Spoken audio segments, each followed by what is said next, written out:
How's it going, everyone? Will here from 96.7 KISS FM, and I'm here with Chris Griffin from KMS AM, right down the hall. And today, don't forget KPRK and that thing too. Today is my choice, and I want to talk about how Back to the Future 2 is the best sequel of all time. And even though he doesn't agree, well, we'll show his shortcomings later. But here's my opening argument: Back to the Future 2. Directed by Robert Zemeckis, who's made such classics as Forrest Gump, Flight, Romancing the Stone, and the newest film, The Walk, which is an amazing movie. If you haven't seen it, I highly recommend you go see it, because you would love it.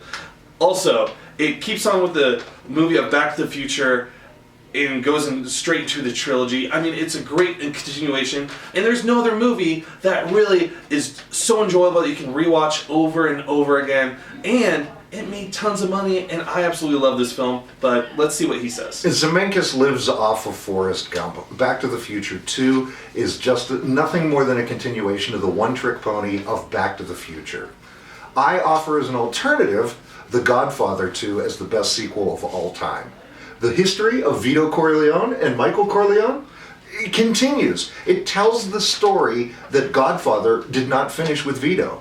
Here's the thing, though, like, The Godfather Part 2, yeah, sure, great movie, but you don't see people making documentaries. There's a documentary that just came out about Back to the Future 2 that just came out on Netflix called Back in Time, about how these movies influenced so many people, and, like, I mean, this movie gave us predictions for October 21st, 2015, which just happened. I mean, the Cubs almost made the World Series, hoverboards almost do exist. They do exist. Yes, and also, finally, we have lace-up Nike shoes. Those finally do exist. Nike has finally come through. Self-tying Nike shoes. That's what makes Back to the Future 2 a great film. It's a one-trick pony. Hey, time travel. Oh, we don't go backwards in time in Part 2. We go forward in time. Ooh, big, groundbreaking movie. Well, they chose 4 different timelines. They go to 1985, 2015, alternate 1985, which you should love because Biff Tannen is, you know, basically Donald Trump.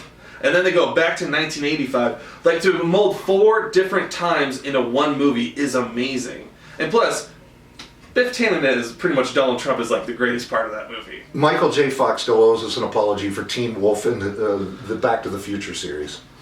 Really? Because Robert De Niro has nothing to apologize about, or even Francis Ford Coppola? Like, they've had some stinkers. Like, really? Yeah. Francis Ford Coppola? You're going to knock one of the greatest American directors of all time? So is Robert Zemeckis. Are you kidding me? Forrest Gump. Forrest Gump. Yeah. Forrest Gump. Flight? Have you never seen Flight? Anyway, that's my personal opinion. That's his personal opinion. But what do you guys think? Let us know in the comments down below. Also, like and subscribe to the video. But what do you think is the greatest sequel of all time? If you disagree with us, let us know, comment, and we'll see you next week or soon on another topic. Godfather Part 2. Back to the Future 2.